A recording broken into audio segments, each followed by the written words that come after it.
আমি সিদ্ধান্ত নিয়েছি, যদি আমার কোনো কথা জামাতের মধ্যে কষ্টকর হয় আমি সেই কথা বলবো না। বাঘা বললে আমার জবান কেটে ফেলবো, জিভ কেটে ফেলবো, আমি বলবো না। তারা আমাকে আশ্রয় দিয়েছে, তারা কি শাহজাহান, আমি তাদের কাছে আশ্রয় পেয়েছি। তাদের ভালো মন্দ তারা করবে, ভালো মন্দ দেখার আমার জন্য তারা বসে নাই। ওনারা ওনাদের রাজনীতি করবে, রাজনীতি আগাবে, কিন্তু আমি যে আশ্রয় পেয়েছি, আপনাদেরকে নিয়ে আশ্রয় পেয়েছি। আমি একা না, কি বলেন? আমার এলাকার যত মানুষ আজকে আপনারা আসছেন, আমাদেরকে আশ্রয় দিচ্ছেন তো ওনারা।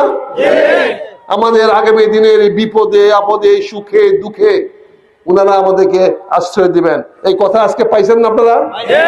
ওনারা তো আসছেন, কি বলো পেন্টু? আমরা আজ থেকে ওনাদের আশ্রয় আছি। মোগল ভাই, মোজাম্মেল ভাই, এই মানুষগুলো আপনাদের আশ্রয় থাকতে চায়।